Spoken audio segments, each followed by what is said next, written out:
안녕하세요. 창성고 1학년 학생 여러분 반갑습니다. 이번 시간은 우리 인강으로 다 들었던 고려에 대해서 선생님하고 한번 주제를 확인하고 교과서의 내용을 체크를 한번 하면서 배운 내용을 점검 한번 해보도록 하겠습니다. 첫 번째 시간으로 고려의 건국과 통치 체제와 관련된 시간을 가지도록 하겠습니다. 우선에는 교과서 들어가기 전에 선생님이 시기 구분하는 것에 대해서 한번 가지고 와봤어요. 고려의 그 역사를 보면은 400년이 넘는 시간 동안 유지가 되어 왔기 때문에 큰 흐름 안에서 봐야지 조금 이해가 되기 쉽겠죠. 그래서 어떤 식으로 끊어서 고려를 시대를 구분해서 볼 것인지 다양한 방법들을 선생님이 가지고 와봤습니다. 그 전에 교과서에서는 단원이 어떻게 구성이 되어 있냐면 제일 큰 1단원 안에 1, 2, 3, 4단원이 있는데 1, 2단원은 우리가 배웠고 3단원이 고려고 여기 지금 나오듯이 4단원이 조선이죠.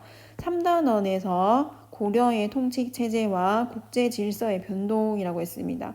아마 여기까지가 정기 부분에 이제 해당하는 부분이 되겠고 고려 정기. 이 뒤의 제목은 국제 질서의 변동이라는 부분은 이제 후반에 후기 부분에 해당이 되겠죠. 그래서 이 정 크게 나누면 두 파트를 그러면 소단원으로는 어떻게 교과서에서 구성을 하고 있냐면 세 가지 소단원으로 구성이 되어 있습니다. 첫 번째 고려의 건국과 통치체제의 정비, 그 다음에 다원적인 동아시아 질서 속 고려의 대외관계, 그 다음 세 번째 문벌사회의 갈등과 무신정권의 성립, 이런 식으로 되어 있다는 얘기죠. 그 다음에 이 뒤에 또 뭐가 있겠죠. 보면은 1번에서 우리가 알아야 되는 거는 성립했을 때의 사람, 그 다음에 통치체제가 정비된 사람, 인물, 그 다음에 그 구체적인 내용 위주로 봐야 될 거고, 그 다음에 동아시아 질서 속에서 고려는 어떤 식으로 외교를 했는지 대외 관계를 볼 텐데 이 당시에 중국에 있던 송나라, 그 다음에 북방쪽에 있던 거란, 여진, 그 다음 바다 건너 일본과는 어떤 식으로 외교를 진행했는지를 여러분이 보면 되겠습니다. 마지막에 가면은 원나라까지 등장을 하게 되죠. 그래서 굉장히 많은 나라들과 관계 속에서 어떤 식으로 진행이 되는지를 보면 됩니다. 그리고 밑에 이제 시기구문을 이거와 연결해서 교과서 목차와 연결해서 한번 보게 되면 단순하게 보면은 고려를 정기 부분하고 후기로 나눌 수가 있습니다. 이렇게 고려를 통틀어서 이런 시기가 있다라고 하면은 그 기점이 되는 사건이 바로 이 무신정변이라는 거죠. 이 사건을 계기로 고려 사회가 굉장히 크게 변화했기 때문에 크게 두 흐름으로 본다면 이렇게 볼 수 있고 요거를 네 개로 또 쪼갤 수가 있어요. 네 개를 쪼개게 되면 무신정변을 기점으로 해서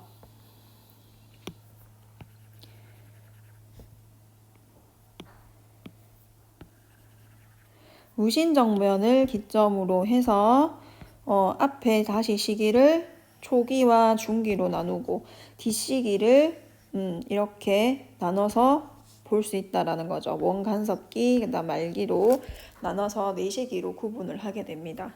이거를 각각 시대마다 지배하는 세력에 의해서 또 구분을 하게 되는데 크게 이제 여기는 지금 5개로 나와 있지만 우리가 크게 주목해서 봐야 되는 부분은 여기까지라고 보면 되겠습니다. 그래서 첫 번째 건국 세력인 호족, 그 다음에 이 호족이 귀족화되어서 지배하는 문벌 귀족, 그 다음 세 번째 무신 정변으로 인해서 집권하게 되는 무신, 그 다음 네 번째 원간섭기에 원의 세력을 등에 업고 등장한 권문세족, 그 다음에 이 권문세족에 대항해서 새로운 사회를 열어보고자 하는 지방의 향리가 새롭게 등장하게 새롭게 떠오르는 신진사대부, 이런 식으로 나눌 수가 있습니다. 그래서 여러분이 제일 기억을 잘해야 되는 거는 문제가 만약에 출제가 된다면 이것을 가지고 흐름을 물어보는 게 제일 많이 나오기 때문에 이 흐름으로 정리를 하면 되고, 그 다음에 단순 구분으로 했을 때는 왕을 잘 기억을 해야 돼요. 왕이, 그래서 우리가 조선도 좀 단순하고 무식하게 태정, 대세, 문단세 이런 식으로 외우듯이 고려도 앞부분은 조금 외워둘 필요가 있습니다. 그 다음 뒤로 넘어가 볼게요. 그래서 이 첫 번째 고려의 건국과 통치체제의 정비 교과서 39쪽을 선생님하고 한번 확인을 해보도록 하겠습니다. 고려는 왕이 어떤 식으로 진행이 되다면 건국한 태조 왕건이겠죠. 그래서 순서를 조금 더 줘보면 태해, 정광, 경성목, 여기까지가 바로 정기 부분에 해당한다고 볼 수 있습니다. 현덕, 정문, 순선헌 이로 쭉 나가는데 정기에서 기억해야 될 왕만 기억을 한다면 이 정도에서 적은 거예요, 선생님이. 뒤에 쭉 무신장 걷기까지 왕을 하면 더 많은 왕이 나오겠죠. 헷갈릴 수 있으니까 여기 부분 지울게요. 정기 부분이라는 거. 그래서 여기서 제일 여러분이 기억을 해야 되는 왕은 태조, 그 다음에 광종, 그 다음 성종은 꼭 기억을 해야 됩니다. 인강에서도 이 세 명을 위주로 설명을 잘해주었죠. 그러니까 그 내용을 꼭 기억을 잘해야 됩니다. 교과서에 그러면 한번 봅시다. 고려가 후삼국을 통일을 했습니다. 여기 내용은 쭉 한번 읽어보면 돼요. 후삼국 통일한 내용. 그 다음에 밑에 부분에 왕건이 어떤 식으로 해서 그러면 통합한 고려를 운영을 했느냐, 통일을 했다라는 거. 그 다음에 그 통일한 고려를 유지시키기 위해서 어떻게 했는지 이런 내용들을 봐야 되겠죠. 그래서 수많은 지방에 각각 세력을 쌓아가고 있던 많은 호족들이 있었어요. 그 호족들 세력을 포섭을 해야만이 하나의 국가를 만들 수 있었기 때문에 이 사람들을 막 싸워서 이겨야 된다. 이거보다는 포용하는 정책을 실시했다라는 겁니다. 이게 보통 인강에서 얘기를 할 때는 어떤 식으로 표현이 되어 있냐면은 호족 통합 정책이라는 식으로 표현이 된다는 거죠. 그러면 호족 통합 정책으로는 뭐가 있느냐? 관직도 주고 토지도 주고 이거는 보통 기본적인 거고 특이점이 뭔지를 봐야 되겠죠. 첫 번째는 성씨를 내려주었다라는 거죠. 이게 우리가 보통 보면은 사성제도로 표시가 되어 있습니다. 사성, 성을 하사하다 할 때 사자예요. 그래서 성을 내려준다라는 제도죠. 그래서 왕씨 성을 주기도 하고 그랬다는 거. 자기 성 왕씨 있잖아요. 그래서 너는 왕족이다라고 이렇게 준다라는 거죠. 그 다음에 각 지역에 있던 호족들의 딸과 결혼을 합니다. 한두 명이 아니고 이때 결혼한 부인이 한 29명? 선생님 정확하게는 모르겠는데 20명은 넘는다는 거. 29명의 부인을 두었어요. 다 그러니까 왕비에 해당하겠죠.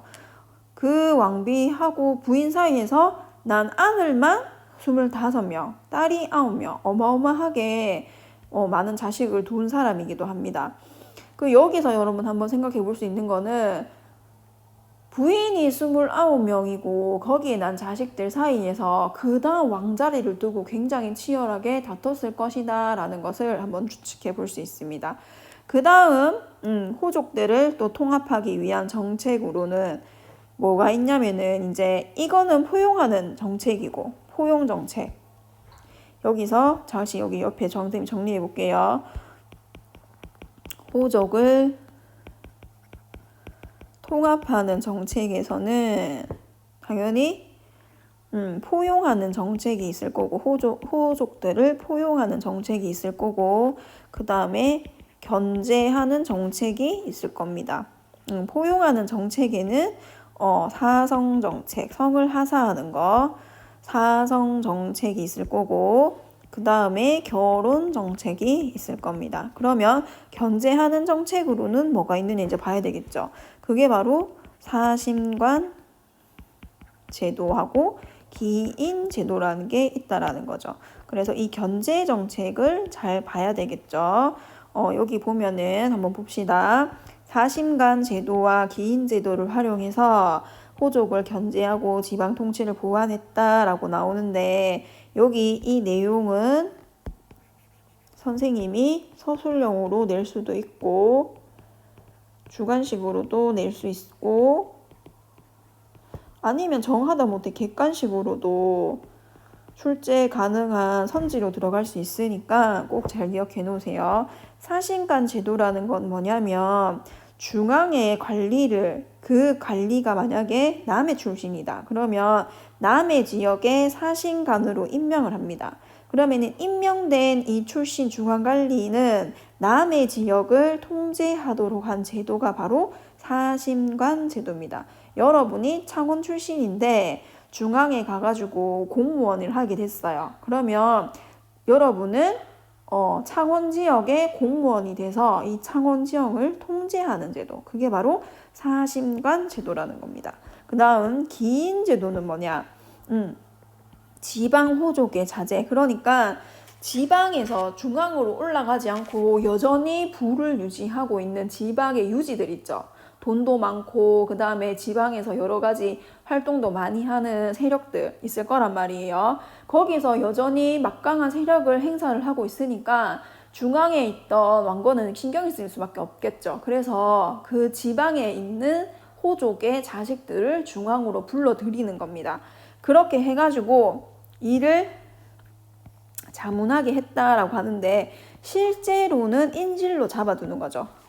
네 자식이 여기 중앙에 이렇게 있으니까 지방에서 반란을 일으킬 생각을 하지 마라 라고 하는 게 바로 기인 제도입니다. 그래서 이 두 개는 내용도 잘 봐야 되고 이름도 잘 봐놓을 수 있도록 합니다.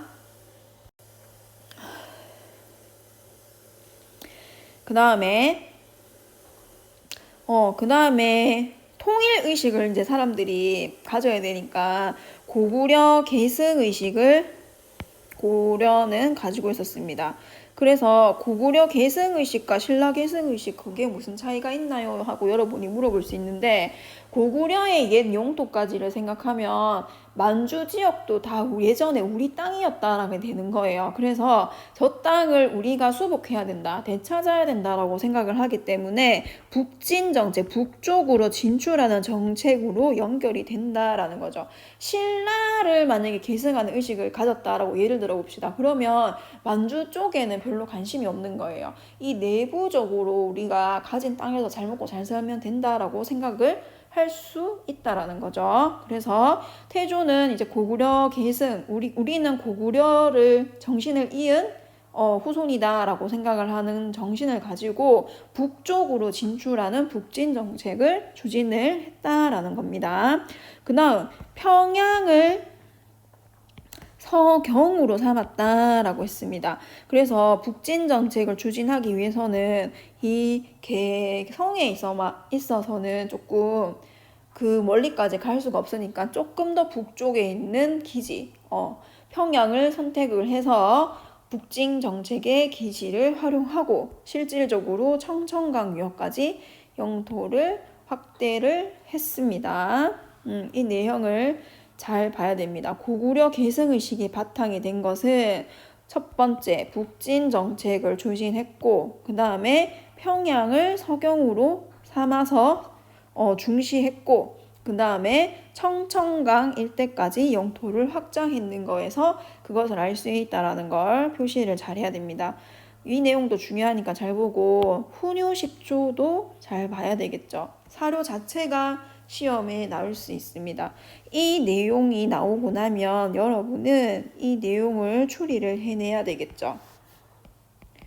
어느 부분에 해당하는지 잘 보면 되겠죠.